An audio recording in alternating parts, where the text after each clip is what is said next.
Hello!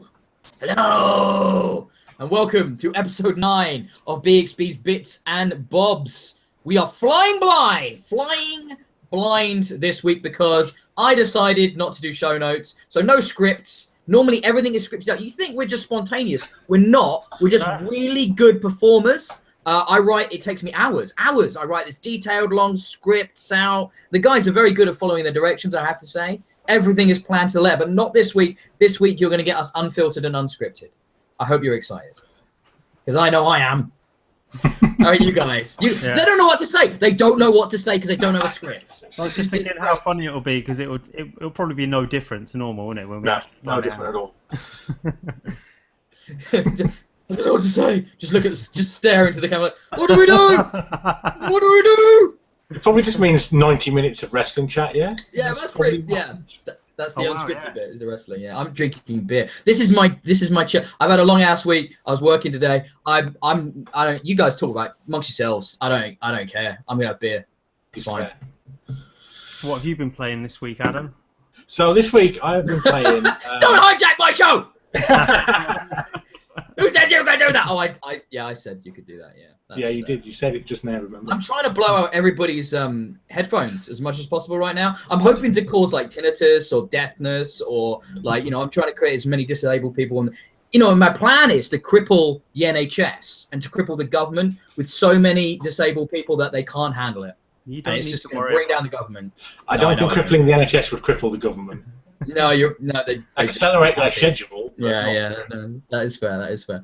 I'm being visited by my little cat as well down here. So hello. Sorry. Give me one of these shows. Already. Yeah, give me one of those shows, guys. Yes, like I said, no script, so we're just gonna do it. Not actually. You mentioned wrestling, but I don't think there's really much to talk about. No, there isn't really. So let's just not bother. I might just jump into some games and stuff because there's actually been quite a lot of news and stuff going on and bits and pieces. One thing I just wanted to really throw out real quick, actually, because it kind of harkens back to early days of Bxb, was that Firewatch is coming to the Xbox One. Hey, which is coming out. I think it's just not that long. 21st of September. I'm reading here on this story. That to warn you, there will be sounds of typing and clicking of mice because I'm going to be opening things and looking at stuff as we go through, and I'm guessing you guys are going to be doing the same because no script. But yeah, Firewatch. More people get to play Firewatch. That's good, isn't it, Adam? It's fantastic. I mean, I think my review ended up finishing on a bit of a down note because I really disliked the way it ends. Can't really talk about why because spoilers, but hopefully you both play it and then we can have a discussion over it because. Well, I played it on PS4, so it does interesting things narratively, and then the way it pays them off is intentional and brave, but I wasn't particularly happy with it. But man, what a game it is at the start. It's absolutely lovely. Definitely a game I'd recommend to everyone. We'll definitely be picking it up on. I was going to say, you haven't played it, Richard, no? No. I mean, with the disclaimer that it is a walking simulator, so don't, Oh, if what you want to be doing is chest-high walls and cover shooting, like, no, don't expect that. No, I get what it is, and I do like walking simulators. Yeah. One of my favourite of last year was Everybody's Gone to the Rapture. Ah, cool. So, see, that one is sat on my PS4, and I've yet to play it. I really need to play that game. Richard, don't know. Fantastic game, yeah. It's amazing Englishness. Although that might not have quite the same appeal this year. I don't know.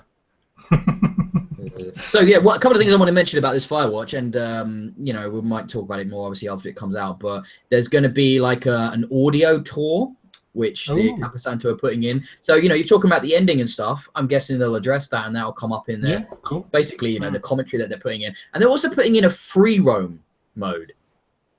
And that's a nice idea. Is it not a free roam game? No, because stuff is gated and changes depending on the days as you progress through. So things do change in the environment. And if there's just a mode where everything is open and you can literally just explore from the very beginning, that is actually quite different actually. So there's a directing narrative in that game. Yeah, it's also on a day-night cycle, and you are doing a job. So sometimes the game tells you, look, you have to go back now. You have to go and actually do your work, please. So it doesn't give you it gives you free reign to wander around, but with some restrictions, and it kind of gently pokes you towards following the story rather than disappearing off into the undergrowth for days on end. Whereas I can see the need for a free roam mode. That's kind of cool. Yeah, I think they're saying they're patching these modes will come later to the previous version on PC and PS4, but they're going to be kind of like a timed exclusive a little bit on the Xbox to encourage people to pick it up again, I think. So that's cool. They are going to come to all the modes. I'd like to give that a go. The way they dealt with that in Rapture, I don't know if either of you have played it, Ben, you haven't. There is plenty of story to follow, and it clearly directs you to where you've got to go. I mean, quite heavy-handedly in lots of ways, but you don't have to do any of it. You can go anywhere in the game from the beginning and cut all of it out if you want. So that's cool. You know, I just remembered that. I remember saying, guys, we've forgotten to do something very important. Oh, we haven't said who we are, have we? There's that, but even more important than that, though. Good, thank you for reminding me, Richard. Even more important, we've not talked about our t-shirts. We left that till the end last time as well. We can. I know I've had Cameron contributor to the site, and I he's asked me again. Make sure you talk about your t-shirts. Did you make the effort this time? I've made an effort. I've changed after coming home from work. I'm wearing my Salaku shirt from Aliens, so that's what I'm wearing. A little bit nerdy, but understated. What about you, Rich? You got anything on? I've got a Valentine's Home of the Jill Sandwich t-shirt. Oh, very good. Help me out here, guys. I'm not getting it. I'm going to kick myself. You young gamer. I'm going to kick myself out. Go on. Shame me. Resident Evil 1. Barry Burton's funny joke about, you were nearly a Jill sandwich when Jill is nearly crushed. I do get it because it came back in Revelations, didn't it, as well? There was a callback to it. In the second Revelations bundle of shit, that game is very good. But I've never played the first Resident Evil. I've had many opportunities to, but I've never really put the time in and properly played it. I always, when it's on sale, which it is often on the consoles, the new version and stuff, I always hover over it. I very nearly buy it, but I never go for it in the end. I don't know why. I've played 4, 5, and 6 and stuff. You should at least watch these cutscenes on YouTube. The Master of Unlocking. I hope that's not Chris's blood. You've got to see all these classic scenes. Yeah. Although, do bear in mind that the reason these are classic scenes is because they're terrible and badly delivered and written by idiots. I am looking forward to Resident Evil: The End, the new film. Does that count? No. I love those films in the fact that they're so awful. They are so enjoyably bad. I don't know.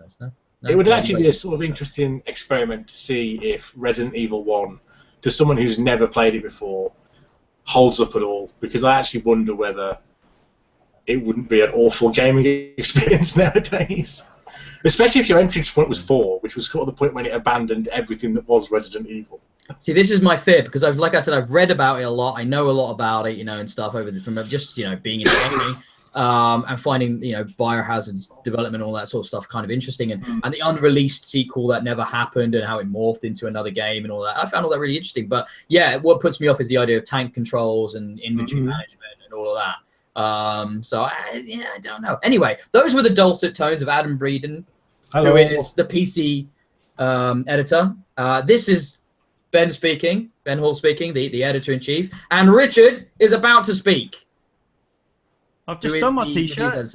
Yeah, but no, I'm doing intros now. Oh, God, you really need a plan. We don't have a plan next time. No, because I've been told by people that sometimes that people like the freewheeling crazy. Yeah. I like to try things. But if us three are confused, I don't know what the 2 viewers are doing. 200 million viewers, Richard. I can see the numbers right now. There's hundreds and thousands and millions of them. All right. Bigger than Dota. People, just come on, Richard. Come on. God, if you can't believe the lie, how are we going to convince everybody else? I mean, Jesus. I'm just being humble. I know we're popular. Come on, show us your t-shirt. Oh yeah. I'm wearing a Matalan t-shirt. It's nothing. Matalan. It's a reference to the game. I don't have very much money. Is that Depression Quest? Papers, please. What others could we go for to do with money? Yeah, I offered you Sweatshop to do, Well, I guess you didn't take me up on that offer for Sweatshop on PS4. Yeah, no, I didn't. No. So, too close to home. Too close to home. I understand. But also, that was super disappointing because if you Google for the game Sweatshop, there's a really nice looking kind of incremental clicker with these charming sort of graphics, and there's obviously a sort of satirical underpinning to it, and it looked really fun. And then I looked at the one on Steam, and it's not that one; it's a different one that seems to be made entirely out of grey. Yeah, it does. Yeah. Basically the same game, but with no charm whatsoever. So I was like, maybe I'll pass that. I'll play a nice game about a fox. That seems good. Talking about games. Oh, here we go. Talking about games with potentially some foxes in them. Skyrim on Xbox One soon and on PS4 soon. The Fancy Pants editions that's coming out. But, you know, Sony have decided to do something really weird, actually. They are not allowing mods on the PlayStation 4 version of either Fallout 4 or Skyrim. And Bethesda have been working on this and trying to get this to happen for absolutely ages. Months and months and months of discussion. I've actually got the statement here that they put up on their blog. And, but yeah, Sony have shut them down and have said, no, we're just not going to allow it. At least not in the open way they want them to be available. And you know, I think Bethesda have said, you know, if you don't let us do it our way, we're just not going to do it. We're going to tell you to go do one, which is I think really surprising from Sony actually. And it's not like them, is it? Or well, the whole thing about PlayStation has been the PS4 has been it's open. Let the indie developers on. Let's get everybody involved. Let's make it like an open platform. And the fact that they won't allow Bethesda to have this freedom, maybe they're feeling a bit slighted because they gave it to Xbox first or something like that. But Sony have you know, drawn the line and said no, and it's resulted in at least one person, writer for Brit Xbox from years and years and years ago, Night Eyes, who switched to PS4 when it came out, and that's when we lost him from Brit Xbox, understandably. But he said, I'm gonna buy an Xbox because I want, you know, Skyrim, the Fancy Pants edition that's coming out, and I want mod support. So, you know, it is affecting gamers and it is pissing some people off. It might seem like a small thing, but, you know, as a sort of like Richard said there, you know, considering the ethos that they've created with the PlayStation 4, it's quite surprising. Yeah. Feels like they're getting a bit too big for their boots again, don't you think? Well, PS3 launch era, Sony is back. Well, let's talk about that. Segues us nicely into some discussion of hubris.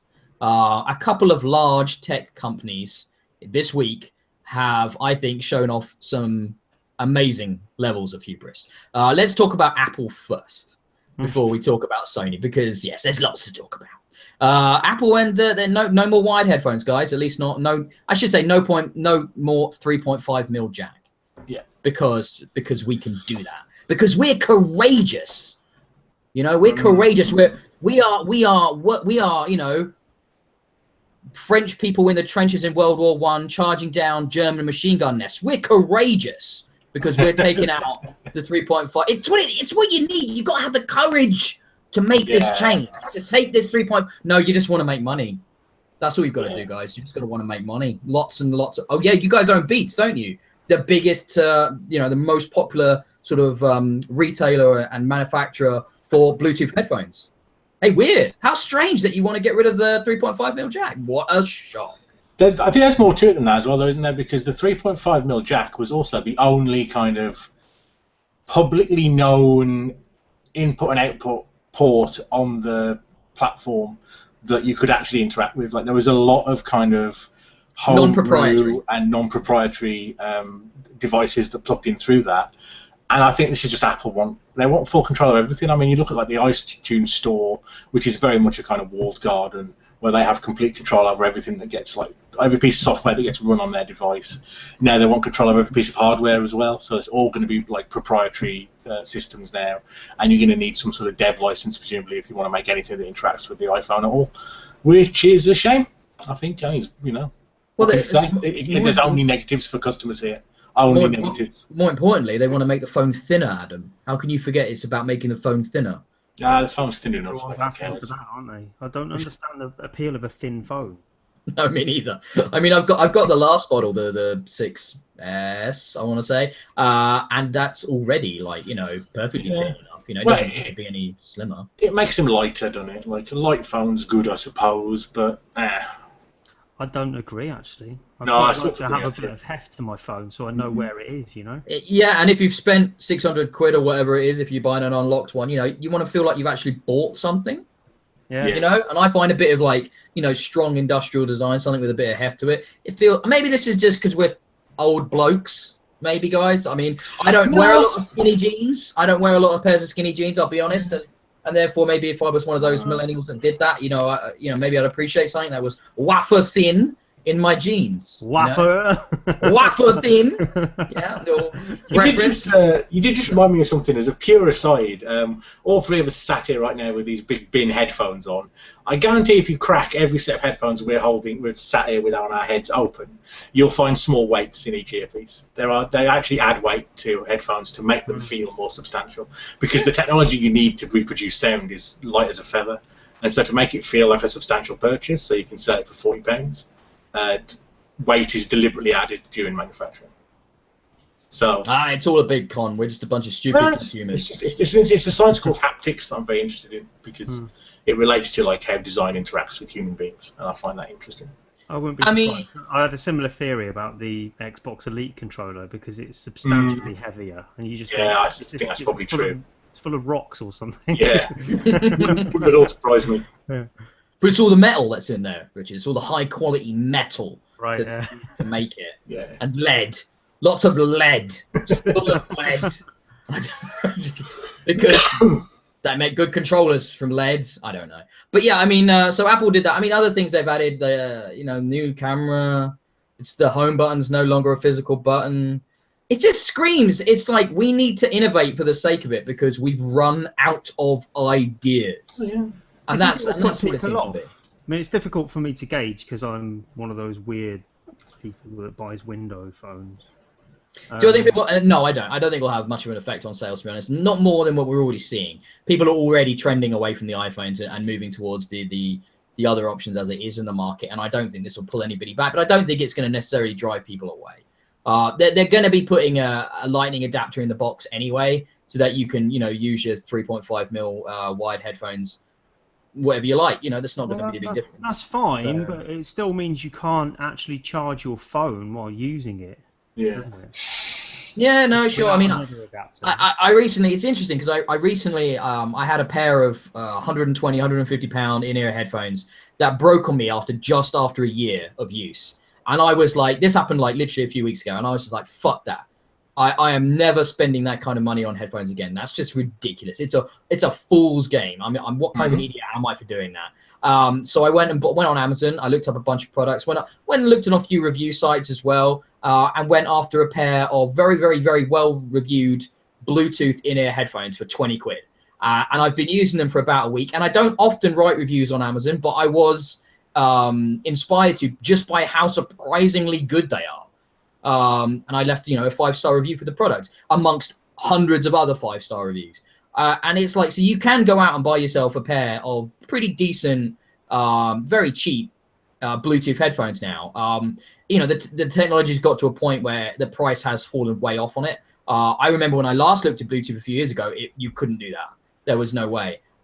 There's a big downside to Bluetooth headphones, though. I mean, you got to charge it. That's the problem. That's all I use. I've got a really good set of Bluetooth headphones actually for running, and I pretty much use them all the time, although I've got these as well that I might use occasionally. They are too big to take out though. So my Bluetooth ones are my sort of daily driver, but as soon as they run out of batteries, then what? So you've kind of got to ration yourself to how much you use them in the day, or you've got to have a backup pair. I use my in-ear headphones about an hour in the morning, an hour in the afternoon for my commute, and they lasted me about a week before the battery was giving me a warning. And then I was able to charge them in and charge them up. And luckily it was on the way home. If it'd been going in the morning and then not having headphones on the way back, I would have been pretty bummed out. Yeah. So we'll see what happens. That happens to me. I mean, if I'm traveling for work and I've got maybe, I don't know, 3-hour train journey, it won't last the way back. So yeah, it's quite frustrating to have the idea of you being fixed to Bluetooth and not have the option of a 3.5mm jack to have a backup set. I don't know how I would manage with that. Well, anytime you see a tech company removing features that work perfectly well and are perfectly well liked just for the sake of it, you have to kind of go, what the F are you guys doing? You know? But should we move on to it's a sign that they've just got too popular when people can look at that and think, yeah, good idea. How? Well, because it's courage, man. It's all about the bravery to do it. Brilliant messaging. I'll give them that. Like, who thought that was going to be a good way of delivering the news? Love it. It is quite Absolutely good. Amazing. To claim credit because you're being courageous when you do something deeply unpopular is smart. So the cojones, like, you know, just like grapefruit to try that. I love it, and it's like that the confidence to pull that off. Then it conveys confidence, and people believe you. And it's wow, like amazing. It is like murdering your parents and then claiming mercy because you're an orphan. Like, it's just fantastic.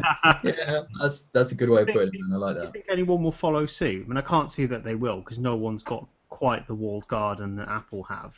No. So, well, let me say that actually. There's a reason that this podcast isn't available in iTunes in an official capacity because I didn't want to put it in that piece of bloated bullshit. I mean, you can get it easy enough through your podcatchers, and I've got a couple of different methods for it. It doesn't need to be on the iTunes podcast store. It's just like if you're using iTunes, and I'm a person that's had an iPhone for fucking forever, but I don't use iTunes anymore. I only use the phone interface. I never have it on my computer. It's horrible, horrible software. So just like there's a reason I don't want to support that bullshit. So I'm only still on iPhone because I'm so locked into that fucking ecosystem because of all my music's in the cloud, and you know I use iTunes Music as well, and it's just like, oh man, it's convenient, you know. So why would I want to change? So it's stupid. No, I'm angry at myself about that. I think it's time. I want a new joy. I would have got that new Samsung Galaxy, but it turns out it explodes. Yeah. So maybe not a plan. I don't know. Let's just recall them all. It does Crazy. have a 3.5mm jack though. Yeah. So you got bomb. But headphones suck. Bomb. Headphone. We should recall that, shouldn't we? Yeah, all right. But anyway, let's talk about the other big tech news that's a little bit more directly related to what we talk about here on Bxb'S Bits and Bobs. I'm talking about wrestling. No, I'm not talking about wrestling. I'm talking about Sony's big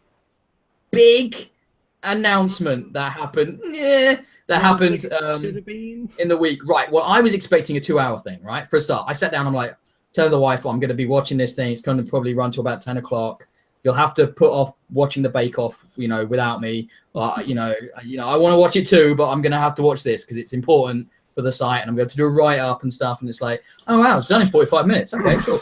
But basically, they came out and went, here's our old console that now the PS4 is a PS4 Slim. And I immediately went, yeah, we saw that a couple of weeks ago, but thanks anyway. Sony, cheers. eBay told us, thank you. Yeah, Gumtree told us. And then there was that great chick on Kotaku who did a full sort of like review of it. I watched that and I was like, yeah, cool. You know, talking about, you know, companies removing something that's perfectly well liked for the sake of form factor. They decided out with the optical port on the Slim. Don't need that anymore, except for all those thousands of people that use it to connect to their 5.1 systems and whatnot. But we're just going to rip that out. We don't need that. Can I ask a question about that? Is that still relevant? Because I thought HDMI pretty much made that redundant now. A lot of, well, it depends on how your home setup is, really, doesn't it? I mean, I don't use it. Old receivers that don't have HDMI or something. I think some people would argue that the uncompressed, you know, the audio over an optical is going to be of a higher quality than what comes through the HDMI. Really? Is that like the gold HDMI is better than tin HDMI argument? But you know, see, you're defending this in a way, aren't you? Because it's like, you know, the same way you can't really though. You can't really defend it, much like you can't defend what Apple did.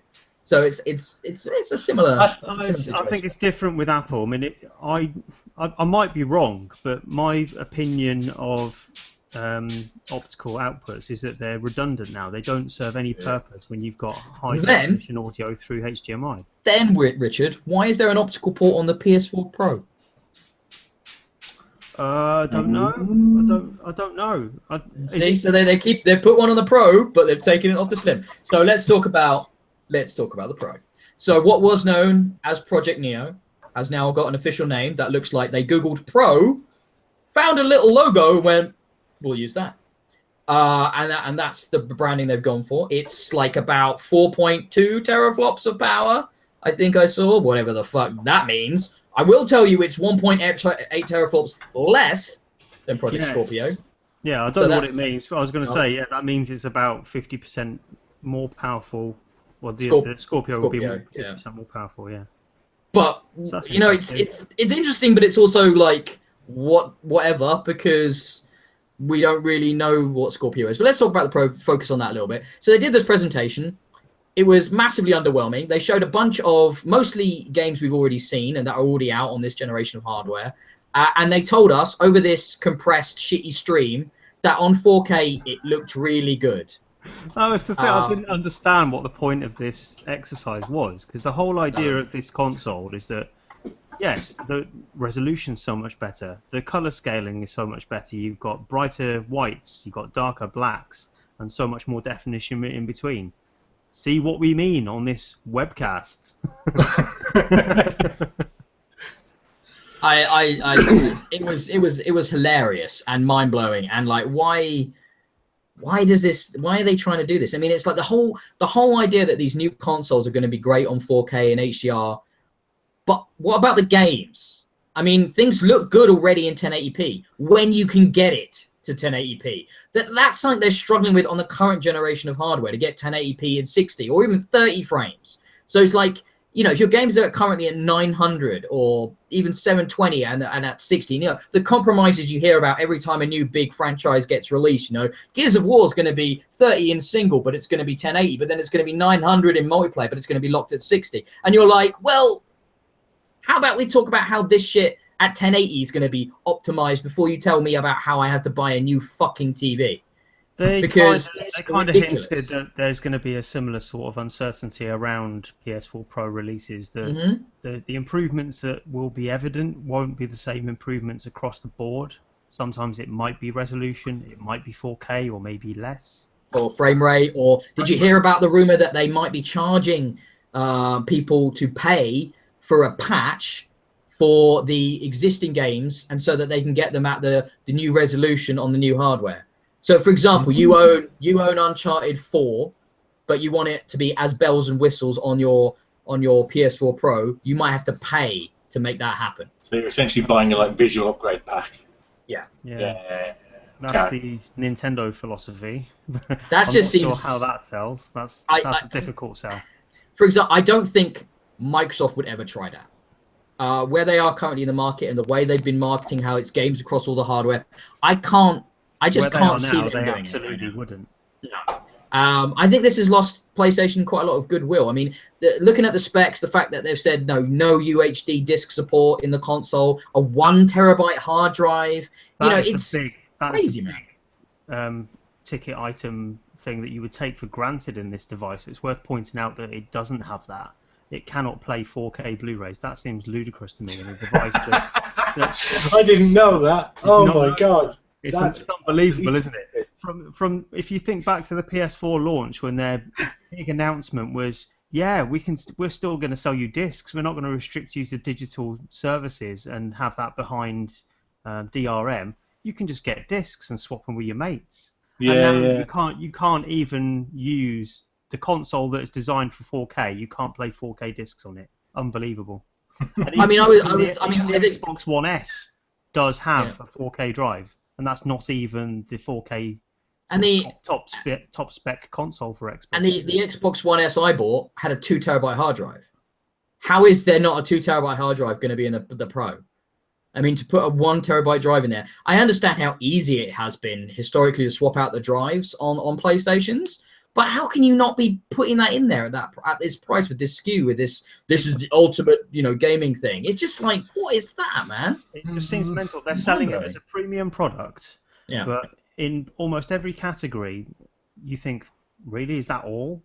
Yeah. You shouldn't be thinking that from their top spec premium products. I mean, if they're offering this against the regular PS4, it should be significantly better than the PS4, and it just doesn't do what I would want it to do. I'm not sure what the selling point is. The other sort of interesting walkbacks they've been making on comments about 4K, for example, is that certain games, certain developers, we hope that they will go for 4K. We hope they'll try for 4K or attempt 4K, and it's like there's a lot of like caveats appearing, and I think that's why the presentation we saw was so strange and underwhelming. And I love vague on specs as well. I mean, the spec sheets did all come out like that day, and there are detailed spec sheets, but yeah, I just think it's undercooked, and it seems like it's a bit of an odd thing to do. Why not give it another year, put it up against the Scorpio, but then put it up against the Scorpio with a similar spec sheet? It just seems like an odd move. Really having your cake and eating it. You know, they want people to rebuy. They want people to buy a new bit of hardware, but not really get a big improvement. I guess they want the price advantage, don't they? Because I'm guessing when Scorpio comes out, it's going to cost a lot. Right, I'm going to talk in dollars because I can't remember what the UK stuff is, and it's fluctuating wildly anyway at the moment. So who knows what the actual price will be for us in the UK when hardware does come out? But it's $399 US for PS4 Pro. $349. No, I'm pretty sure it's $399. No, in pounds, it's $349. Oh, is it? All right, okay. So, I mean, the interesting thing is I also heard like people were like, oh, where's all this shit with the specs? And then they hear the price and they go, oh, well, I'll buy one anyway. It's only that much. You know, so they have priced it at an impulse buy. I think that's a bit generous, but they priced it at a point where it's quite easy to swallow. You know, as a purchase. You know, if you were looking for some new electronics. But honestly, right now, I want a Scorpio because I want the latest, best piece of tech when it comes out next year. But I have started asking myself, without a 4K TV, though I would like one, but the missus is like, you know, no, basically no. What's wrong with our TV right now? You've got that. You've got two 1080p fucking monitors, you know, as well as the laptop. Why and 1080p TV? Why the fuck do you need 4K? And it's a fair question. The games aren't gonna be any better. They're gonna be the same games. That's the whole point, isn't it? It's like these games are gonna work across everything. So you're gonna get slightly, you know, for example, they showed Horizon Zero Dawn, which looks like it's gonna be an amazing PlayStation exclusive from Guerrilla. I can't wait to play that. But you know, one thing they showed was that the big thing they could show for that when it's like the new specs is that, oh, you're going to get a bit more grass and flowers and the foliage density. Yeah, it's kind of a chicken and egg thing, isn't it? You're looking to get a TV that will justify the console, that will justify the TV. Either of them is worthless on its own, really. So, yeah, I think I'm halfway through that battle, though. The wife is happy to get one next year, it seems. Well, I was talking to her on Facebook, and she didn't seem to even think you were going to get an Xbox One S. Yeah, so I don't know, mate. She seemed a bit on the fence about all this, you know. I'll put in a good word for you, though. All right, put in a good word. I'll make it say like, well, for the site. He needs it for the site. So you know, I'll stress that he's got important games to review. Yeah. So it's like. So I have a question. She doesn't even realise what she's buying. That's the thing. It's on pre-order. It is coming, whatever she says. But you have to wait till Christmas, don't you? I remember you saying, yeah. Yeah. Well, go on, Adam. Question. I have a question. You're both more console gamers than I am. Yes. Are you not concerned that both the Scorpio and the PS4 Pro represent a kind of move towards the PC-ification of console gaming, if that makes sense as a statement? In that what you're essentially seeing now is new hardware is coming out that isn't a new platform where everything starts from scratch, like the Xbox 360 was and the Xbox One was, going back in time forever. This is now just upgraded original hardware. So it's like you can carry on with the Xbox One, but it's going to be a bit shit compared to the Scorpio. But there's not going to be any games that are exclusive to Scorpio, right? It's just well, they say not. The games that exist right now are going to have a bit more horsepower available to them that they might use a bit, maybe. There will iterative console hardware. Iterative console hardware, yeah. It feels very PC-ish to me. It feels very kind of like, you know, well, if you've got a better graphics card, you can have a bit more grass. Like, that's basically it. It does feel like that, but you've got to remember they're jumping on a very specific opportunity to take advantage of 4K's sort of ascendance. So last generation we had the 360 PS3. They both came out around the same time as HD TVs and popularized HD TVs. So this time around, although we waited a long time for this generation to kick off, in terms of television technology, they came out a bit early. So I think it's just catching that wave of 4K popularity as it sort of grows over the next year, which makes sense. I'm not sure whether that will be repeated from now on. Every two years we're going to get a new revision. So it's just tie in with the new tellies. I think that's a good point, Rich, and I think that speaks quite strongly to why the PS4 Pro is underpowered. The fact that the Scorpio has got this power under the, like you said, Xbox One S is going to be able to do 4K video, right, straight away, right? That's not going to be a problem. That's, it's got the UHD drive, it could do it, right? It won't be able to do games. The Scorpio is going to come along with this, amazing amount of power supposedly under the hood, and that means when we get further into this new cycle, you're going to see it potentially pull away with what it's able to do from the PS4. Once developers get past just the idea of let's make everything 4K and really pretty, and then you maybe see them actually find other uses of the horsepower, they're going to be hamstrung a little bit by the power of PS4. But the concern there is that PlayStation are going to have the install base. They're going to be out a year before Scorpio. They're going to sell a lot of units because it's a cheaper price, and therefore it's going to be the primary development platform, which means games, unless they're exclusives, will not take advantage potentially of that extra 1.8 teraflop of power, whatever the fuck that means, in the Scorpio. So there's a lot to see what happens, and it's a complicated mess, and it's kind of bullshit that we're getting a new generation, and it should be about, look at the game experiences that a generation can give you. It shouldn't just be about, look at the new higher resolutions. That just doesn't mean much to me. I just can't get excited about that, I'm actually most excited about the Nintendo NX. I was going to say about what that's going to be. If that's what you're looking for, then eyes need to be on what Nintendo do next. Yeah, no, it is. It is exactly. And I know the missus is excited like she's not been before, like wasn't for the Wii or the Wii U, and she's excited because she likes handheld gaming, and this is going to be this crazy mishmash of handheld and home console. That sounds fascinating. I can't wait to see what the fuck that is. I am proper excited about where Nintendo is going, and I want to be back on Nintendo. Back in those sort of that gaming halcyon days of yore when I was a kid, which I really miss, And it seems like such a good idea that I have to remind myself they haven't actually said that's what it is. They haven't said shit. I hope to God that it's actually true. Yeah, me too. I'll tell you what, one thing, the best thing to come out of this PlayStation little meeting, Mass Effect Andromeda. Oh yes. I'm so excited. First time we saw actual gameplay. It was a bit weird that it was there, that we saw that gameplay, but I'll take it. I'm not going to complain. And it looks great. And there's a couple of new tidbits. The male and female protagonists, instead of you choosing one or the other, they're actually siblings. And the other one, so for example, you pick the guy rider, the girl rider will still be in the game, and she will be an NPC and stuff like that. Whether or not you're going to get to customize her appearance as well, we don't know, or anything like that yet. But I think that's the idea of the dual protagonist thing, a little bit Assassin's Creed Syndicate, though you won't get to play as both. I think that's great. I love that the sibling dynamic you can get in storytelling like that. As somebody who has a brother and stuff, I find it really compelling and interesting when you explore those dynamics. Do you not worry about how they're going to differentiate the experience between those two characters now?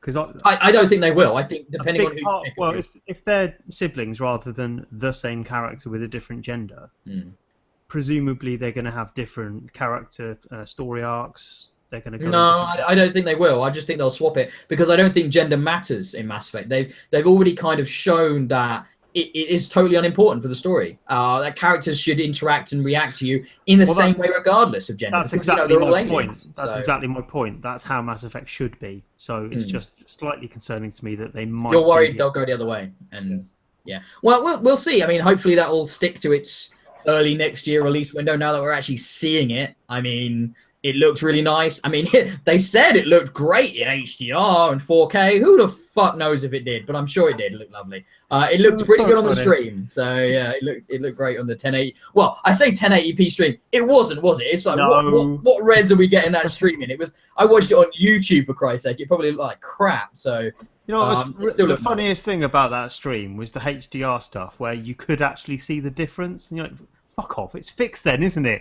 If I can see the HDR difference on a web stream, you're faking it, mate. Well, that bit when he's like, look at this sunset, and then it was like, boo, and it all got blown out. Look at how good it is in HDR. I'm like, that looks like shit. That looks like shit. Why would I want that? That looks horrible. That's fucking awful. What are you doing? I will say that I could listen to Mark Cerny talk forever. He has got a very chilled voice. I love his delivery. And you know, I respect that man a lot. He's got a great history in development. Adam, do you have any little stories about Mark Cerny? I mean, you have some great love for Peter Molyneux, so I was wondering if you had any. No, any I've never met anyone who's met him. I have nothing. Okay, but you know, fair enough. Good throw, but yeah, I can't catch it because I've got nothing. No. Oh, so it's our pet developer. It's always worth asking. Yeah. So you know, it's always worth just in case. But yeah, Mass Effect looked. Yeah, the Brit Xbox, as I should say, franchise or game of the generation of last generation. So I am very excited to see what they do with that. Before we, I throw over to you guys basically to talk about the games you've been playing. I've actually gone a bit news heavy this time around, which is strange for me. I've got all kinds of bits and bobs. Have you been playing around PSVR? While we're still on PlayStation areas. In what? Because it's out in like 2 weeks. Yeah, I don't care. By the next time we record it will be out, won't it? Yeah, sounds. I thought it was October, but all right. Or maybe after. Yeah, all right then. Yeah, but still, it's coming up pretty quickly. I just thought it's notable that no one is talking about it, and I can't think of a game coming out. So it's weird that that's going to do well. I thought they would have given it a big thing at the meeting, but they just basically said, yeah, if you VR on the Pro will be better because there's more horsepower. Well, duh. You know, it's like, I think it's going to struggle quite a lot on the 4. I mean, as it is, actually, I mean, yeah, go on. That can't be true. Like, if you make a game that works in VR on the base platform, you can't really upgrade it for Pro. Actually, let's get this straight. You could, but the problem is that in VR, if you have frame rate problems that would just be kind of like, oh, it dropped a few frames there on a normal monitor platform. In VR, those problems make you throw up very, very quickly. Yeah. So when you make a game in VR, and I know this from talking to people who are making games in VR, those technical aspects that normally you can kind of fudge a bit, they are your life when you make a VR game. So the idea that developers are going to be making sure that the game is playable without inducing incredible headaches and nausea on the base platform, and then find something to do with this extra horsepower. I think it's going to be resolution, Adam. That's what I heard. Because you're right, frame rate's just, it's not negotiable on VR. No, it's absolutely not negotiable. It has to work. It has to be. I think from your experience, Ben, the resolution that you had when you tried it out wasn't great, was it? So, no, it was pretty unimpressive, yeah. So I can see that they can beef that up with some more horsepower, but that's pretty much all it's going to be. The other magic that Sony seems to be doing is somehow patching in HDR to all existing PS4s, which they've said they're going to do. And I didn't think that would be possible, but they've said in some form that's what's going to be happening, HDR support for all. But then again, it's like they've said, yeah, but no developers are probably going to support it, so whatever. It's kind of just like, well, what the fuck's the point? But yeah, I don't know how that works because, yeah, all right. I don't know. Maybe that's possible, but I was following a lot of the responses of Microsoft's Aaron Greenberg and stuff like that as this was happening, and he was like, "Yeah, we look forward to seeing how they do that because we're pretty sure you can't do that." So I was like, "Oh, okay." But then again, you guys said you couldn't make 360 games backwards compatible onto the Xbox One. You found a way. Well, Phil Spencer said make it happen, and they did. So, I don't know. So smoke and mirrors. It's probably a fair guess that it's going to be a fudge of some kind. It doesn't seem like they're gunning for really top quality results. It's just saying they've got it out there, right? Yeah, so. I think so. Yeah, it's a talking point. It's a bullet point to add to the PlayStation 4's marketing, isn't it? No, there's no easy way to segue this. Have you been playing around, Richard, on the new preview build on Xbox with clubs and stuff? I had a go. Yeah, it's pretty good. There's 2 Bxb'S clubs. I don't know why. There is. I know why. Because goddamn Paul was too quick. Did he jump the gun? He did.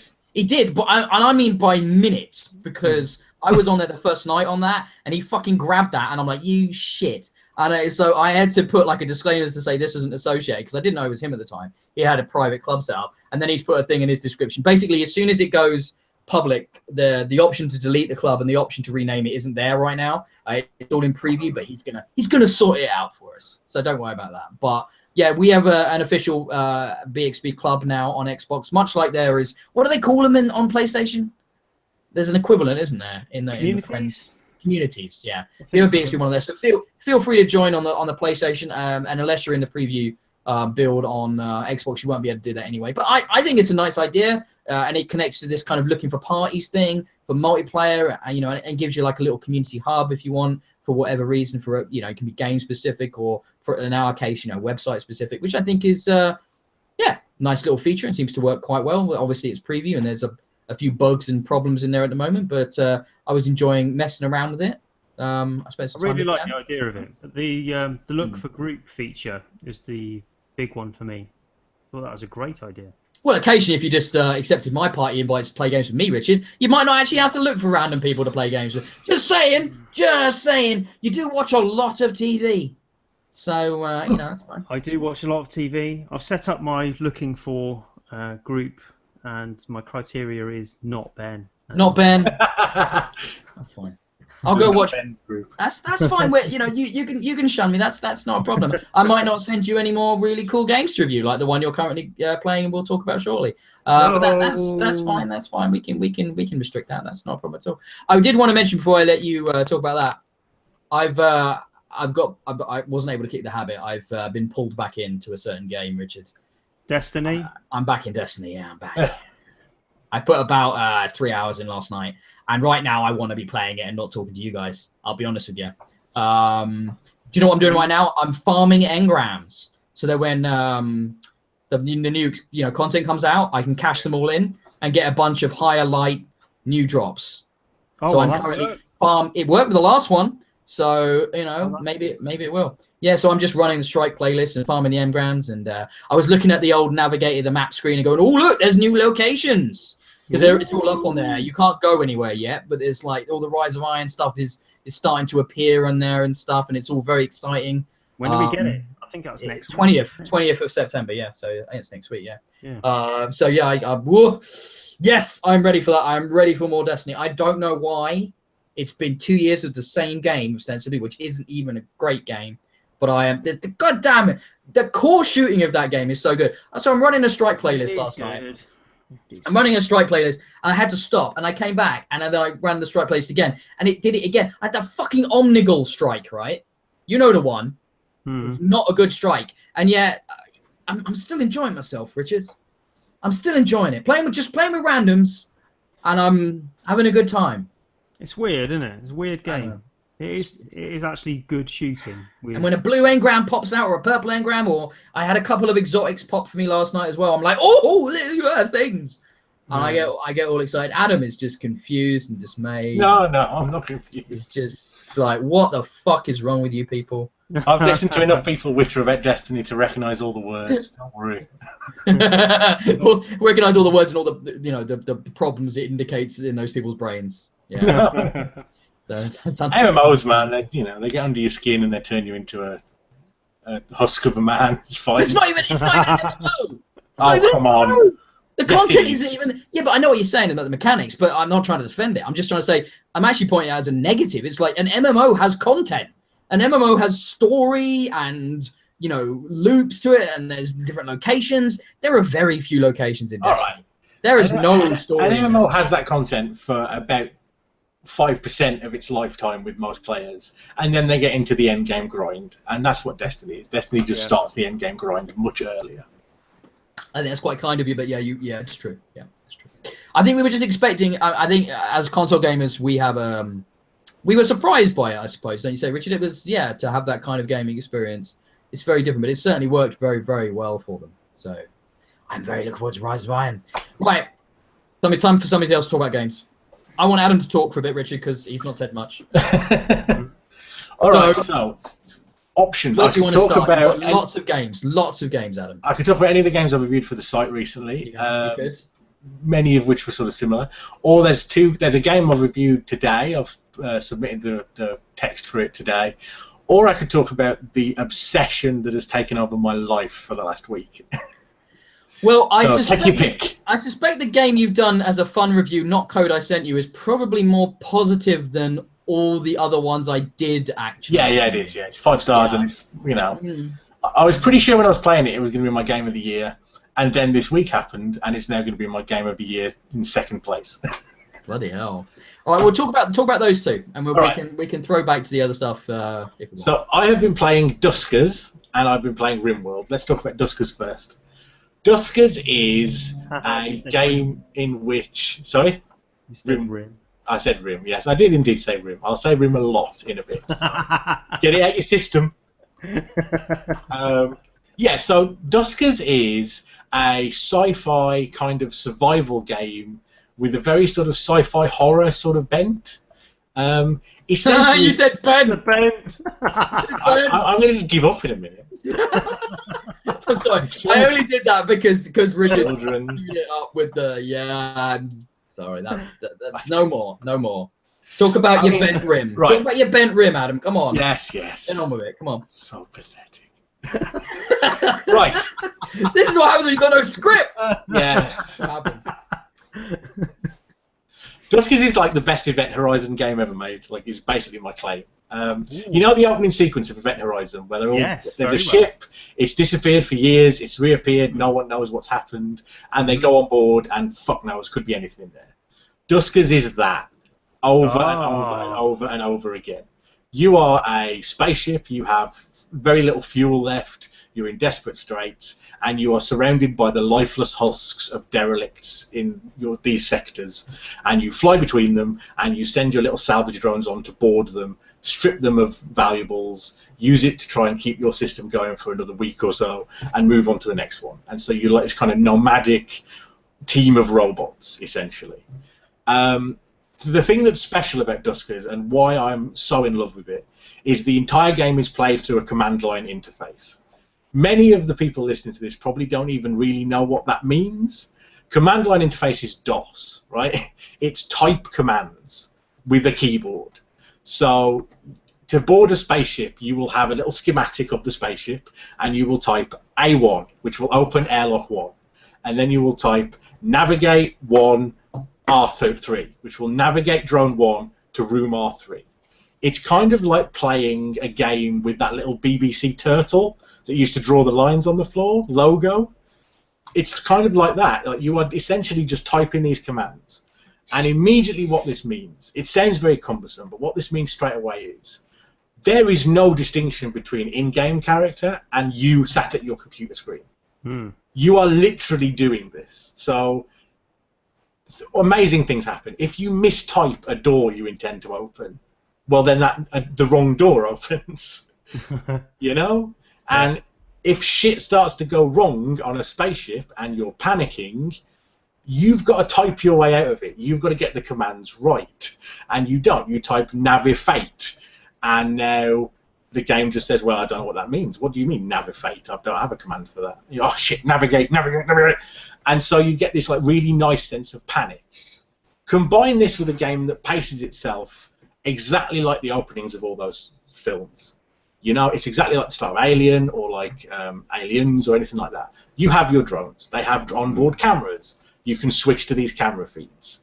Sometimes those camera feeds fail. You don't know why. So you'll be there and the camera on drone 2 just went. Someone should go and check on drone 2. I don't know what's happening. And so you go and check on drone 2. And 95% of the time, drone 2's camera is just broken. It's fine. It's just an electrical short. And you'll fix it when they come back on board. But drone 2 doesn't have a camera anymore. Sometimes drone 2's not there anymore, and you don't know why. Sometimes great. There's things on the spaceship. Sometimes there isn't. Oh, it's fantastic. It's so, like, you're immediately in this cinematic experience of, you know, a lot of the vessels, there's usually something on there that you need to worry about, but not necessarily a monster, not necessarily anything serious. So there's this amazing sense of this building tension. And some vessels are just quiet, and you just strip everything and you just leave. And those quiet moments, they just set you up for the fall, where there is something nasty lurking in the darkness, and drones start disappearing, and you go into rooms, and the schematic map you've got of the level just happens to mention there's an open vent in this room. I don't know why you need to know that, but I'm just telling you that fact.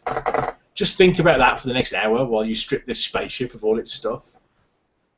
You know? Oh, it's just brilliant. It just builds this incredible tension all the time.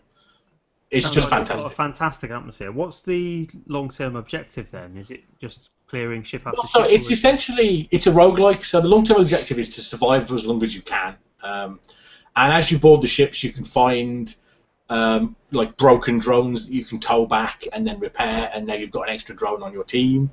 You can find gadgets and gear for your drones to use, which means they get a broader suite of like abilities. And mostly what you're trying to collect is fuel and scrap. Do you start to grow connected to your drones? Oh, absolutely. You can name them, and they become quite sort of important to you. And and often you refer to them by name. So the names you give them, A, they matter because you're typing them all the time, so you're always aware of what your drones are called. But B, you start to. One of the things I love about this game is that you start to really optimize your workflows, which sounds like a really boring thing, but you get good at this. You get much more efficient. When you start out, you're clumsy on the keyboard, and your commands are all wrong. And like I can watch, like there's lots of people let's playing this on Twitch because it makes for good jump out your skin type moments. And if you watch someone who's just started playing the game, I've got like 35 hours in space salvaging these vessels now. If I watch someone who's only been playing for a couple of hours, it's unbearable. I'm just like, everything you are doing is wrong and slow. Why haven't you set up aliases yet? Why have you shut that door? That door needs to be open. You've shut off your route back to the airlock. That might matter in a few minutes. Yes, that is a funny sound that door's making. I know what it means. Why are you still stood by the door? Run! Leave now! What are you doing? Like, it's just... And so there's this brilliant sense of, like, you improve over time. Oh, God. Game of the year. I don't want to talk at all about all the stuff that can actually happen, because one of the things that's great is that when you first start out, you don't know. And so there's this constant kind of shadow of, like, doubt over everything. And I don't want to spoil any of that for anyone who might play it. So what you're saying is you've become the guy in the Hawaiian shirt in the first Alien film? Yes, that's absolutely what I am. And the whole user interface is done in that kind of 80s sci-fi computer system style. I've seen some video of it, and it does really cool. Like, I want to give it a go. Yeah. Also, like, watch some of the trailers they've done for it, because the trailers are just fantastic, and they sum the game up beautifully. It just drips with atmosphere. It's so good.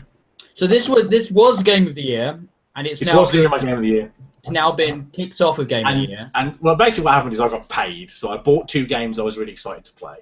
Duskers was the first one I bought, and I played that, and I was like, man, this game's amazing. And then I bought the second game, which is RimWorld. Haha, it says Rim. Right, RimWorld. I don't know what you mean, Adam. Why would we find that funny? Pathetic. It's childish.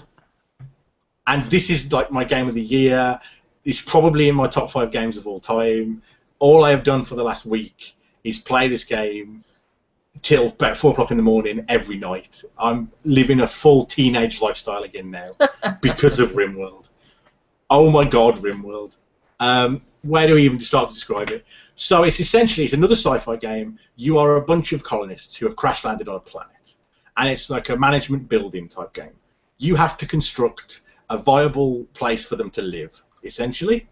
And so you've got kind of base building aspects that work a lot like Prison Architect, if anyone's played that. Yeah. You're laying down walls and blueprints and putting down flooring and building furniture and all that sort of stuff. At the same time, you're setting like work schedules so that like colonists know what to do when, and you're trying to put together a viable place for them to live. Now, what makes RimWorld unique, first of all, is the colonists themselves. When you click on a colonist, you can pull up a data screen which is about 4 tabs deep. And so your colonists, first of all, they have a set of skills. This is how good they are, all the things they can do. How good are they at shooting? How good are they at building? How good are they at crafting? You know, are they good at growing crops? How do they handle animals? How are they socializing? All this sort of stuff. But the numbers that are there are informed by their backstory. The game randomly generates a couple of pieces of backstory for them. You can find out what their childhood was like and what their adulthood has been like up to now. For example, you might have a colonist who was homeless, lived on the streets of some city planet all through their childhood. And then at the bottom of this little bit of blurb describing what happened to them on the city planet in their childhood, it will say this means +5 shooting, +5 melee, -5 social. Can never grow crops. Doesn't know how to grow crops at all. Never seen agriculture in their life. And so straight away, your characters have got a lot more to them than your pawns in the average kind of management game. They each have this very individual backstory and sense of who they are. And this is reinforced further by traits, which give them extra bonuses to mood whenever certain things happen.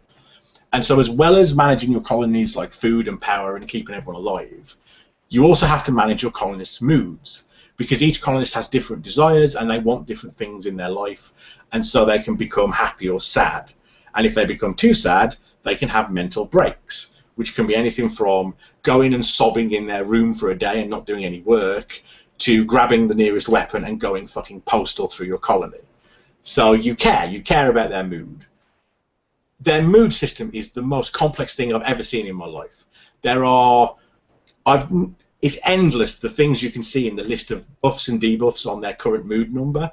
So they have a number that shows the mood they're in, and then you'll have like +20, fallen in love, +5, ate a good meal recently, +5, beautiful environment, +3, sitting on a comfortable chair, -3, bit dark in this room, -3, room's a bit dirty, -10, friend recently died. You see what I mean? Like, so you've got this whole system, and everything that's happened up to now can be affecting their colonist mood.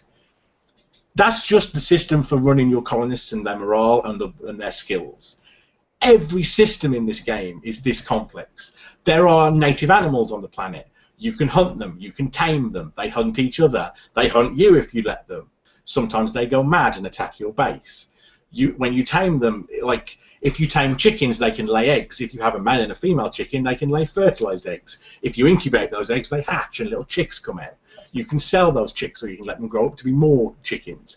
You can train them. You can train an army of attack chickens if you want. You can train your picks to haul coal out of the mine you've established. Like, every system, there's a whole medical system that's super complicated. The end result of all these systems is this game generates emergent random stories like no game I've ever played. And I'm fighting, every urge in my body is to just sit here and tell you story after story after story from my colonies. From the chicken that I was trying to raise that got struck by lightning, caught fire overnight, ran around my base built entirely of wood, and burnt the entire thing to the fucking ground. That is a thing that happens.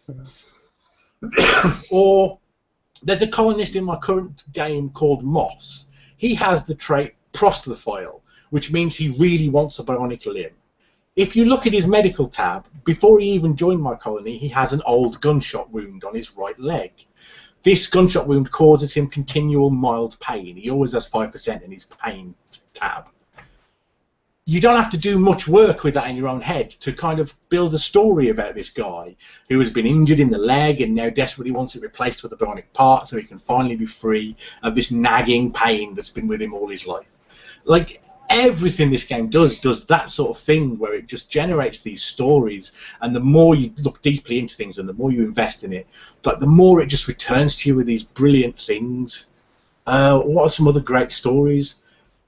My entire colony got malaria and ended up like bedridden for days, and then bandits just kicked the door in and carried them all off, and had to start a new colony.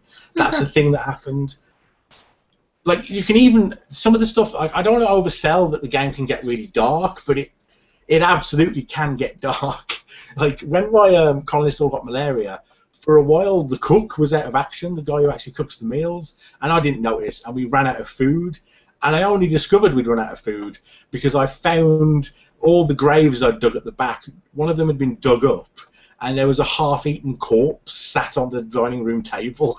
Oh. my colonists had turned to cannibalism while I wasn't looking. Oh, man. And, like, everything's like this. It was such, my game of the fucking decade. This is so good. I am in love with this game in a way I can't even describe. It's interesting because it's almost like they've built something so complicated and obtuse that it's it's got so many interwoven systems that it's creating these by accident narratives and events and everything. Exactly it almost sounds like it's a game by accident. Like they had just a crazy spreadsheet and went game and it became a game. And it's like I don't even. But I'm obviously that's selling it completely short. But I've heard people comparing it to Dwarf Fortress, but think of it as Dwarf Fortress with graphics. Yeah, basically, it's a lot like Dwarf Fortress. If anyone knows Dwarf Fortress, it does remind me of that, but playable by normal humans. I mean, obviously, with this level of complexity in place, there's a bit of a learning curve. Like your first go, you spend a lot of time going, wait, but why? Why is that person not doing any of the stuff I think they should be doing? And eventually you learn to kind of manage priorities and stuff. But I mean, I haven't even touched on, like, there's a medical system in there where you can perform operations on your colonists, including fitting them with peg legs or amputating limbs. And about halfway through my second colony, I realised that when you take a prisoner from a bandit raid, they count as a colonist, so you can also perform operations on them. So for a while, I would send all the bandits who attacked me that I captured back to their base, missing their arms. So they couldn't attack. That is so fucked up. I thought you were going to go with like medical experiments or something. No. That's so much just worse. Their arms. Just I'll go back now. Now you can't ever fight again usefully. Apart from but hold on, headbutts, didn't they tell the other bandits don't fucking attack them because they'll capture you and cut off your fucking arms? I mean, that was what I was hoping for. Yes. I guess bandits aren't too bright. Let's be honest. Yeah. But then that's amazing. And the great thing about that is, obviously, if you have a single colonist who's really good at medicine, you're putting all your eggs in one basket. But they need someone to practice on. So you have your second in command. He needs to get some practice doing like surgery, which is a great XP boost because it's really complex. Fucking prisoners, get busy on them. You can harvest their organs and sell them on the black market if you want. Oh my god! And again, I don't want to oversell the darkness because you don't have to do any of this. This is just me being sick, and I'm remembering the hilarity now of like this is the police review where I was offended by. I was literally about to say that. The difference is that game forced you to do it, whereas this game just says, "Look, right, here are your options. Go nuts! Like, you can do these things." Talking of nuts, they go for 400 credits on the black market. Well, you can't actually cut people's testicles off. They should add that in the next patch. That would be good. Send them a suggestion. All right. Another great story. We were attacked by man-eating rhinos who had gone mad because of some psychic drone or something. And we killed 2 of them, but one of them was just knocked unconscious in the battle. And so I thought, well, why not? So I captured him and nursed him back to health. And so they had this insane rhino trapped in a cell that was just going ballistic trying to break out. Next time bandits raid, I built a door around the back, just opened the door, sent a fucking insane rhino, half mad, starving to death, charging at the bandits. It took about 3 of them out before they killed it. I didn't have to do anything. All my colonists were just sat back in the base smoking joints while this insane rhino just killed the entire bandit raid. And again, there's no option in the game build terrifying rhino release trap, but you can do it because of the way the modular systems all interact. It's so good. I'm in love with it. It's I don't mean this in a flippant way, but it's the kind of job that. It's the kind of game I would play if I lost my job. It's like I would want to put so much time into a game like that. I just think back to when I was a young and playing like Civilization and stuff like that. Like you said, till 4 in the morning and stuff every day, and just playing 12 hours a day of it and stuff. And that kind of experience, it just sounds amazing. Does it feel fair? Because some of the stories you've described feel pretty cataclysmic and out of control and unpredictable. So does it feel like it's just pulled the rug out from you? When you first set the game up, you have lots and lots of options. And again, another thing I love about this game is there's so much like. Normally with a game like this, you finish your first colony and you go, okay, I've seen the whole tech tree, I've solved all the puzzles, done. But not in this game. This game lets you set up all kinds of crazy alternatives. So the first colony I had was in a temperate forest. I was just with an area with loads of resources. It was great, very stable, on the equator of the planet. It was lovely. Second colony, I'm in the middle of a rainforest. immediately all the animals around me are different. Immediately all the like natural resources are different, and the weather conditions are very different, and that makes a huge difference to how I'm building everything. One of the options you get when you first set up a game is you choose the AI storyteller, and the AI storyteller controls the random events that occur and sets the sort of level of them, and you can choose from one that hits you quite hard, does like mean things to you, but then gives you a lot of time to recover. You can choose one that just gradually builds up and up and up, and then you can choose one that's just completely fucking random, and it says like may well just burn your colony down, tough shit. Like, so you have options. You have a save game as well. You can save scum relentlessly if you want to avoid these sorts of things from happening. And in fairness, like the chicken burning my entire house down, that was my fault. Like, I built that thing out of wood. I didn't have to use wood. I could have used any number of other materials that weren't highly flammable. So, you know, like a lot of it, yeah, a lot of it is the game sort of teaches you things by beating you up. But it's kind of also in that Dwarf Fortress mold where failure is kind of fun. When you really do get your colony ticking over and everything's going well, you're sort of waiting for the next catastrophe because then it'll be interesting again. Like, you are just kind of, at that point, you're just managing a fairly successful small farm, which is fine, but it's not as entertaining as when the boom rats that explode when they die all swarm all over your place and your automated defense turrets start shooting them, and now half your base is on fire and the boom rats have gotten into the main supplies and have eaten all your food. Like, that's funny. Then you're like entertained. You really, you love management games, don't you? I do like management games. Or when like your best warrior is like 50 and he's developed a heart murmur, and you've captured a guy and you're just looking at him going, his heart looks awfully healthy.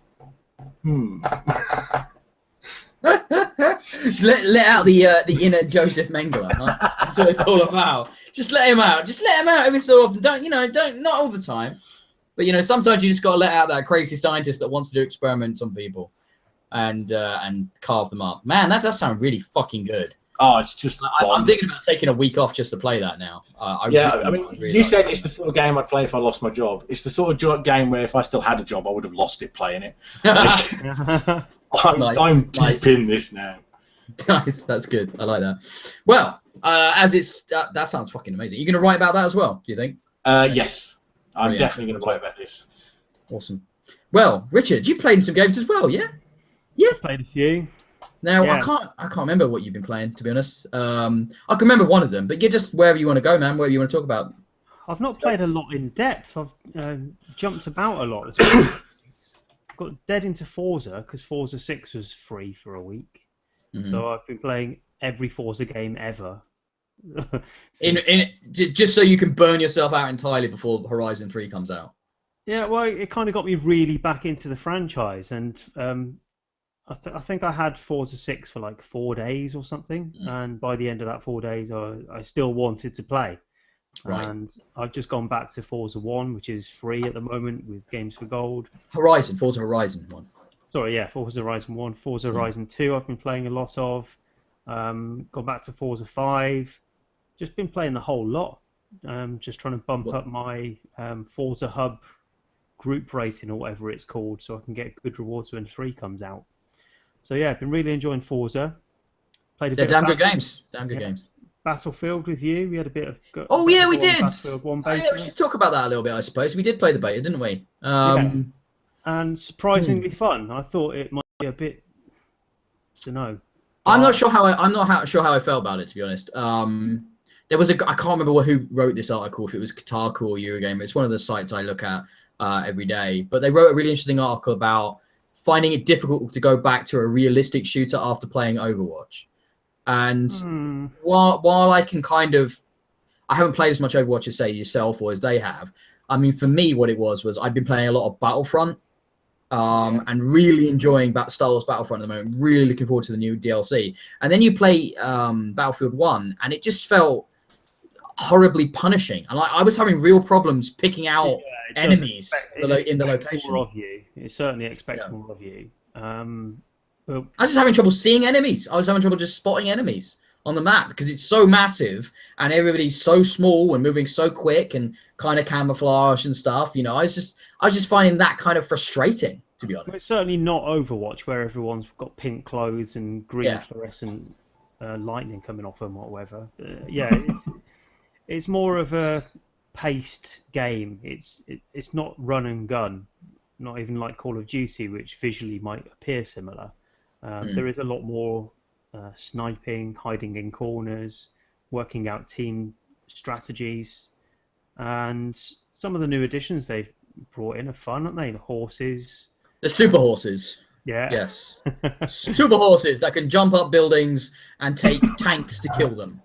Yeah, I mean, you have to shoot a horse with a tank to stop it, basically. I remember one time, I think there's been videos of this now, but this actually happened to me. So I'm charging at a guy. I'm like, saber out, saber out. He shoots me off my horse. My horse is like, no, no, and then just runs the guy over and kills him.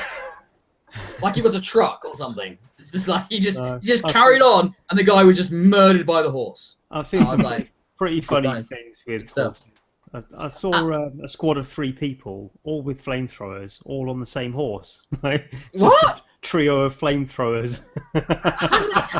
Flame horse. I don't even understand how that works. But I quite enjoyed the flying in it. I thought it takes a bit of time getting used to because it's on the wrong stick. But I'm guessing you can customize all of that. But yeah, I mean, I thought the biplanes. It's always been a bit funny, isn't it? It's quite hard to. Yeah.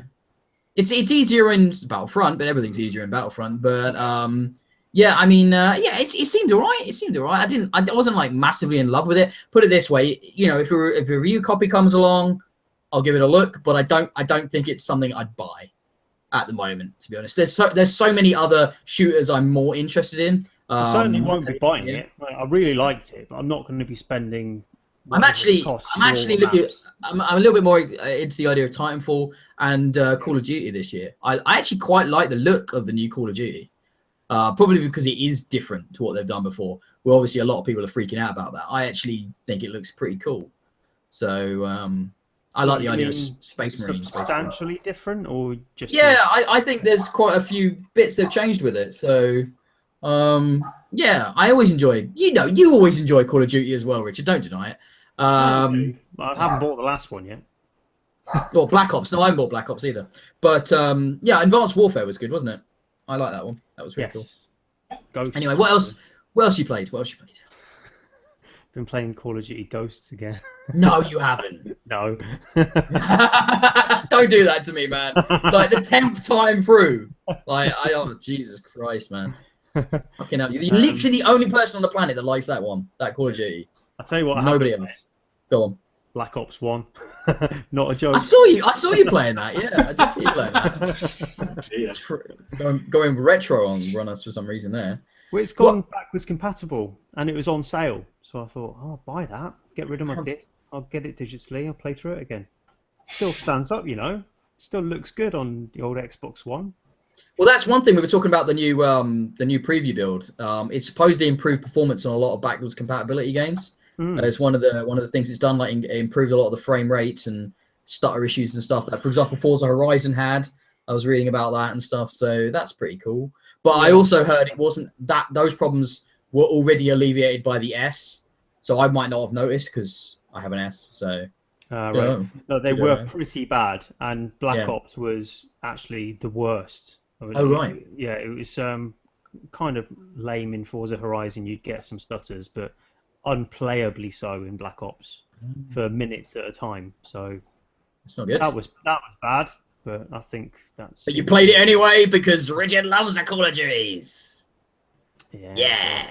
Call of Duty, isn't it? Got to do it. So, what about review stuff? I can't remember what I sent you now. You've sent me Claire, which is a 2D pixelated horror thing. I've played it for like 10 minutes.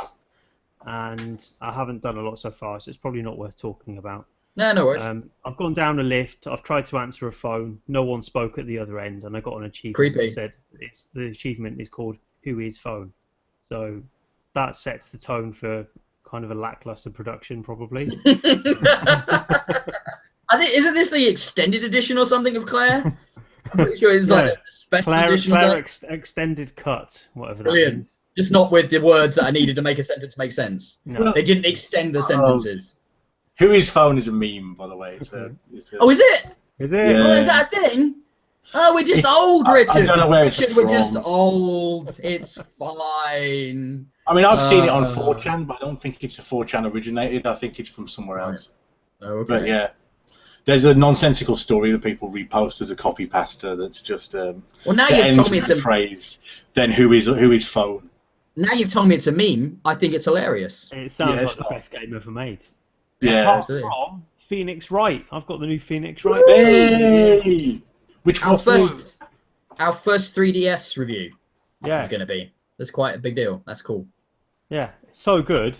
It's been a long time since I played Phoenix Wright because I did the first game. I did finish it, loved it, and I've bought a few since and not put the time into finishing them. I did get the trilogy on 3DS a couple months back, which I'm yet to actually start, to be honest, but I've got the trilogy ready to go on the old 3DS, as well as the newer 3DS game, which I forget the name of, but whatever the last one was, I've got that too. So I suppose I'd better go back and do them, but going into this new one, so funny. What's the Absolutely subtitle laugh for out this loud one? Funny. This one's called Spirit of Justice. Spirit of Justice.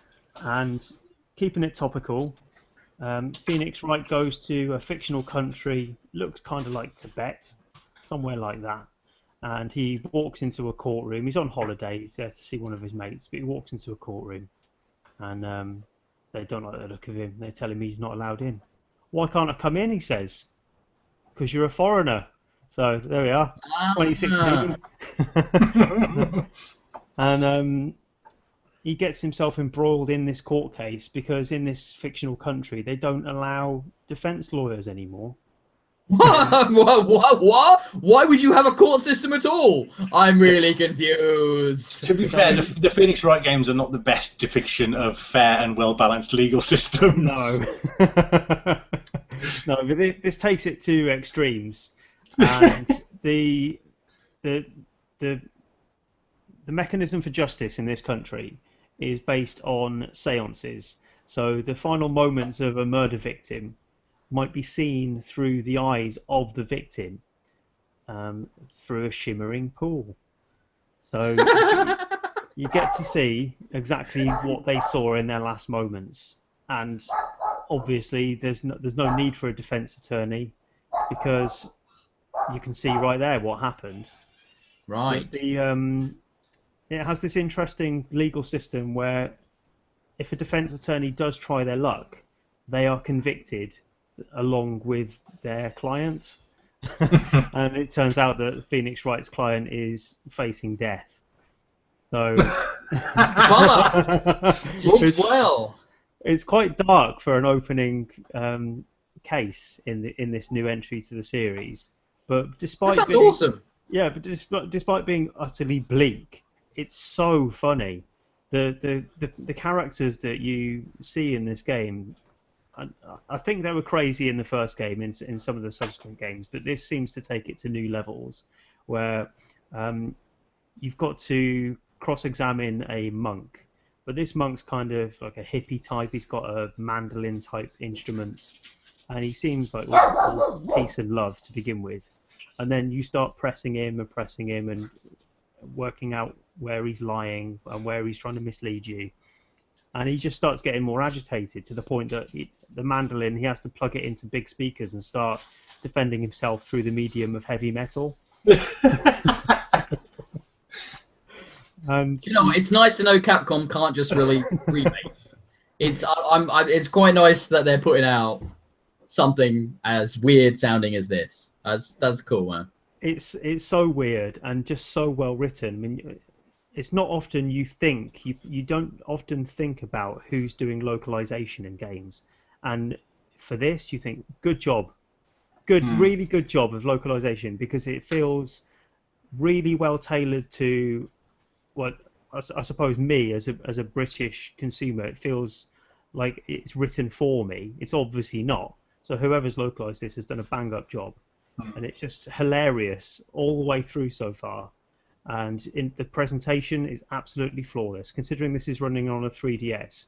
It's not like the old games that were cartoon, sort of hand-drawn 2D animations. It's all rendered in 3D, but just looks absolutely stunning. Even just you look at the characters' lips and you think, how have they rendered lips so well on a 3DS in a 3D model? It all looks as if it is hand drawn, but just pristine animations and sort of rotating around characters and just making the absolute best use of the hardware that I've seen. Fantastic. Sounds awesome, man. Well, I look forward to your full review. All right, I'm going to take us to the website now for a little bit. And do our little focus on the other things. Rob did a fucking awesome review of Hue. Hue is this new kind of like indie platforming puzzle game that's out on the consoles that just came out. Really entertaining review with a very interesting sort of opening paragraph and opening gambit. Interesting and weird in only the way Rob can do. Adam has done many other reviews beyond the games he's talked about today. He did a review for Seasons After Fall and The Final Station. And I think there was a third one. There was Lumo. Now, Adam, yes. Lumo, I really wanted to like Lumo. I wanted that game to be awesome. I played that EGX last year and thought it was charming and pretty and nice sound and nice, like, I like the ethos behind it. And it turns out nostalgia only goes so far. To be fair, you know, reviews are subjective. Possibly other less grumpy people than me would enjoy Lumo. You said you found it charming. I found it, I have to say, almost utterly charmless. I really didn't get on with it. I mean, the main character is kind of nice to look at, but beyond that, there's not a lot of world building going on there. It's just this very sort of straightforward love letter to an old genre that probably should have stayed old. Like, yeah. Hey, look, well, I'm judging it based on a made-for the show demo of about 20 minutes, you know, so it's like that's not necessarily reflective of the final game. Well, it's almost certainly not reflective of the final game, so that's fair enough. I mean, hey, you know, that's the way it goes sometimes. It would have got a 3, but the level design gets so sadistic at the point where I got to and stopped that I couldn't. Like, there comes a point when you have on your critical path challenges that are that difficult, or that are just that irritating and frustrating to do, I honestly start to wonder whether you don't... Like, you get into some sort of weird consumer rights questions about people have bought your game, and then you just put a barrier in the middle of it that's like, some percentage of you are never going to see any further than this, and I don't know, it feels like they're ripping people off. No, that's fine. That's fine. I mean, make sure you go and check out the full reviews. Like I said, so there was The Final Station. I played The Final Station as well on Xbox. Oh yeah, what did you think of it? I haven't finished it like you did on PC, but again, I thought that was a cool concept with an interesting narrative and some interesting kind of narrative conceits that were going on there. I maybe didn't love the moment-to-moment gameplay. I thought the pointless sort of management of the train was a bit like redundant, and I thought that the side-scrolling combat was a bit like, it could have been something different, could have been more interesting. But I did think the world that was built there was really cool. Yeah, I'm going to definitely go back and try and finish it off. And then there's, like I said, Seasons After Fall on PC, which is definitely a pretty game. But I kind of expect that to show up on consoles at some point. I have a feeling. It feels like it should do. Yes. I mean, it's totally at home on a control pad, so yeah. So we have a new contributor, and that's Lyndon Haynes, which I believe is a friend of the group of creators that we have already on the site. And he's joined us for his first ever review, which was for Dogos on PS4, which I didn't realize this to start with. I didn't realize this, but they were the developers who made this behind Project Root, my most hated game on the Xbox One. If you'd known, I'm sure you would have kept that for yourself, wouldn't you? Oh, absolutely, yeah. I didn't realize, and it turns out, Dogos not much better. On our new rating scale, I mean, on the Xbox days when I reviewed it, I gave it a 1 out of 10 for Project Root. Dogos got a 1 star out of 5. So equidistant in shit, it would seem. Not good. That's a shame. It was, again, it's a cool idea. I'd like to see that genre of shoot 'em up come back and be good.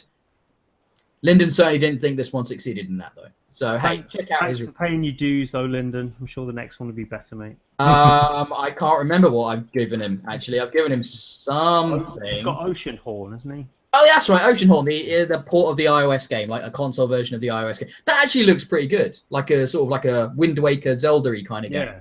So that one might be decent. Fingers crossed. And then Cameron did a video, well, not a review, an early look at Dropship Down on PC, which looks a lot like Helldivers. Helldivers. Thank you, man. Cheers. Yes. Which that's a kind of fun, kind of ultra difficult kind of shoot 'em up kind of game. I dig that concept. I think they're quite fun. I like Helldivers, but I liked Alienation more.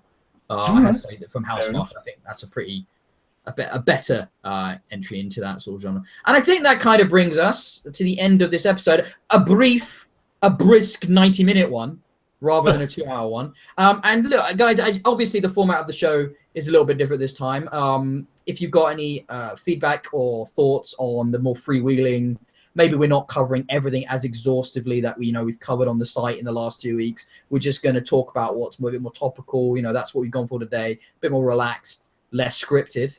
Obviously, no script, guys. So if you like this, maybe we'll keep it this way. So we'll play. We're messing around. We're only 9 episodes into this, so and episode 10 is going to be interesting because Google Hangouts will no longer exist. So who the fuck knows what that's going to be? Really quickly before you close down the show, does Rocket League on the consoles follow the same update chain as Rocket League on the PC? I think so, but maybe a bit behind. Mode? Is that with the crazy game times? Yeah. I played it for about 20 minutes at 6 o'clock tonight, just to have a quick look at it in case we mentioned it, and it's really interesting. Like, I'd check it out if it's around. I think it's. I'm not sure. I'm not 100% sure it does, but at least not as quick as it does on PC. I'd have to have a look, but I haven't booted up Rocket League a little bit. No, when I heard that was announced, I definitely want to give it a go. So yeah, I'm at DIYE on Twitter. Bxb is obviously BXB Games on Twitter. Join our community on PS4. Join our club on Xbox One. We can be found under Bxb in most of these, and if there is another competing option, find the one that says official and has Hall Ben in it, and that'll be the right one. And generally the nicer option, I suspect. By all means, join us though, because we're going to be, I reckon, in Destiny next week. So join us for some games of that. That'll be fun. Richard, where can people find you? Colonel Red on Twitter. Follow me. Also on Xbox Live, but with a space between those words. Adam. I'm at Adam Breeden Dev on Twitter, and that's probably the only place I really want to talk to people. I mean, it's a private man, is Adam. It's very private. Lots of secret irons in the fire that he can't divulge. And also, there's no point trying to get in touch with me at any point in the next 2 weeks. I'm just been playing RimWorld, so just don't worry about it. Unless you've got good kidneys, if you've got good kidneys, come and talk to me in RimWorld. I really fucking want to play that game. I really want to play it. I just don't know how I'd find the time. And Duskers as well. Duskers sounds so good. Oh my god, so good. Duskers is actually a pretty short session. Like, you can do a derelict in about 10-15 minutes. So I think, I mean, next week we're looking at potentially Recore, Destiny, Forza's the week after that. Gears of War is the end of the month as well. So, and I'm pretty sure I'm missing a whole bunch of other games. So it's, kicking off. So it should be fun. So we'll be back in a couple of weeks, possibly on YouTube Live. We'll see what that is when that happens. And might be a Skype thing. Might be me talking into a tin can on a bit of string. Who knows? All right. That's the end of Bxb'S Bits and Bobs, episode 9. Flying Blind. See you all in 2 weeks. Bye-bye. Bye.